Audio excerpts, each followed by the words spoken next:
بسم الله الرحمن الرحيم. هذا الجزء الأول من تفسير سورة الرعد. قال تعالى: ألف لام ميم راء. بدأت الآيات الكريمات بهذه الحروف المتقطعة على غرار غيرها من سور القرآن، مثل ألف لام ميم، كاف ها يا عين صاد، طه، قاف، إلى آخره. وهي حروف لا نعرف معناها، وإنما معناها يعني لا يعلم معناها إلا الله عز وجل، وإنما هي ذكرت في أوائل السور للدلالة على الإعجاز وإعجاز القرآن الكريم. تلك آيات الكتاب، والمقصود بالكتاب هنا هو القرآن الكريم الذي يبدأ ببسم الله الرحمن الرحيم الحمد لله رب العالمين بسورة الفاتحة، وينتهي بالآية الأخيرة من سورة الناس. والذي أنزل إليك من ربك الحق ولكن أكثر الناس لا يؤمنون.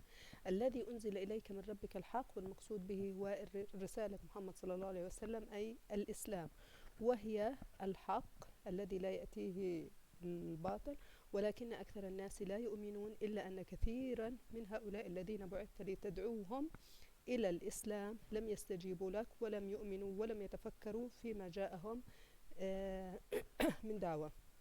الله الذي رفع السماوات بغير عمد ترونها، ثم بعد ذلك بدأ الله عز وجل بذكر أعظم مظاهر خلقه، وبدأها بالسماوات، وهي دليل علوي أي يعني من الأعلى، بغير عمد ترونها. والإعجاز في خلق السماوات هو بأنها رفعت دون أعمدة، فلم تقع يوما على البشر أو على أي من المخلوقات بغير عمد ترونها، إلا أن عبارة بغير عمد ترونها تحمل وجهين أو معنيين: إما أن تكون السماوات مرفوعة دون أعمدة، أو أن يكون المقصود بها وجود أعمدة لكنها غير مرئية للبشر. وقد حاول كثيرا العلماء أن يصوروها من الفضاء ومن غيرها، ولم يتمكنوا من رؤية هذه الأعمدة. ثم استوى على العرش، بعد أن خلق السماوات استوى على العرش. واستواء الله عز وجل على العرش لا نعرف كنهه ولا كيفيته، إنما هو استواء يليق بجلاله وعظمته. وسخر الشمس والقمر كل يجري لأجل مسمى. ثم بعد ذلك خلق الشمس والقمر كل يجري لأجل مسمى، أي بتعاقب الليل والنهار. حينما ينتهي النهار وتغرب الشمس يطلع القمر بعد ذلك، وبعد أن ينتهي النهار تعود الشمس لتشرق من جديد لأجل مسمى في وقت محدد لكل منهما، لا يتجاوز ولا يغفل عنه لا الشمس ولا القمر. يدبر الأمر، الله عز وجل هو من يصرف شؤون هذا الكون، ويفصل الآيات يسوقها لكم لعلكم بلقاء ربكم توقنون. يفصلها ويسوقها لكم لعلكم تفكرون، تتأملون في هذه الآيات، وتتيقنون من عودتكم إلى ربكم أو بعث الله لكم بعد الموت. وهو الذي مد الأرض.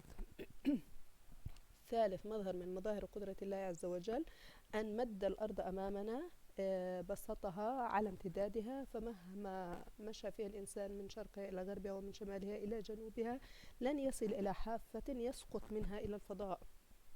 وجعل فيها رواسي وأنهارا، خلق أيضا فيها الجبال لتثبتها وتمنعها من الاهتزاز. وأنهارا ومن كل الثمرات جعل فيها زوجين اثنين، من كل نوع من الثمار جعل زوجين لغايات تتكاثر هذه الثمار بالتلقيح. يغشي الليل النهار، أي يغطي الليل عن النهار تبعا لمشيئة الله والمدة الزمنية التي حددها لها. إن في ذلك الآيات لقوم يتفكرون، يعني هذه فيها دلائل وعلامات لقدرة الله لمن أراد الوصول إلى الحقيقة بالتأمل والتفكر. وفي الأرض قطع متجاورات، على هذه الأرض التي بسطها الله للكائنات قطع أراضٍ متجاورة صالحة للزراعة، كل منها يصلح لزراعة نوع معين من هذه الثمار، سواء الأعناب أو النخيل. منها ما هو متشابه ومنها ما هو غير متشابه أو مختلف. وجميع هذه الأراضي لكل هذه الثمار تسقى بالماء نفسه الماء نفسه. ونفضل بعضها على بعض بالنسبة للثمار، أن النفس البشرية ترغب شيئا وتمتنع عن شيء آخر، وهذه مسألة تعود إلى ذوق كل منا. إن في ذلك لآيات لقوم يعقلون. وفي هذا دلائل علامات من قدرة الله عز وجل لمن أراد أن للعقلاء الذين يتأملون ويتفكرون. وإن تعجب، وهنا خطاب بصيغة المفرد موجه للنبي صلى الله عليه وسلم، وكل خطاب بصيغة المفرد في القرآن الكريم إنما وجه للنبي صلى الله عليه وسلم. عفوا. يخاطب الله عز وجل النبي صلى الله عليه وسلم فيقول له: وإن تعجب إذا تعجبت. فعجب قولهم إذا تعجبت من الذين كفروا، فالأعجب من تكذيبهم، يعني إن عجبت من تكذيبهم لك يا محمد، فالأعجب من تكذيبهم هذا هو قولهم: أإذا كنا ترابا أإنا لفي خلق جديد. يعني إذا ما متنا وصرنا ترابا هل سيعود الله ويحيينا بعد ذلك؟ أي أنهم ينكرون البعث بعد الموت. طيب، أين مظهر العجب في إنكارهم البعث بعد الموت؟ يكمن هنا العجب في ذلك لأن خلق الإنسان من البداية من العدم أصعب بكثير من خلق إعادة إحيائه بعد أن خلق. حتى في حياتنا كلها أيهما أسهل أو أصعب، أيهما أصعب أن تخترع الشيء أو تصنعه من البداية أم تصلح محل به من خراب؟ نعم.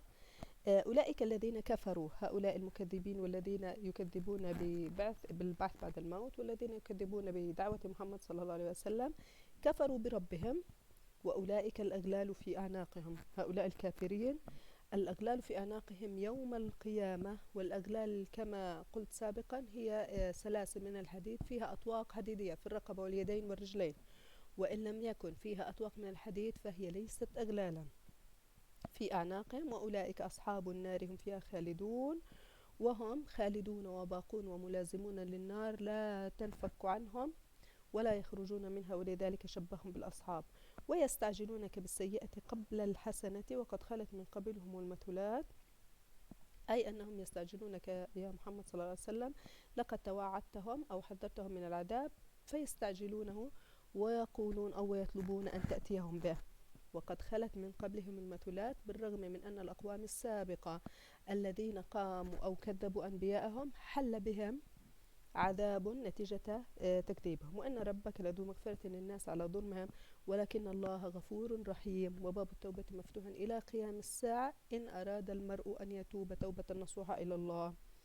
وفي المقابل بما أن الله غفور رحيم إلا أنه شديد العقاب بمن كفر وتجبر واستعلى على هذه الدعوة.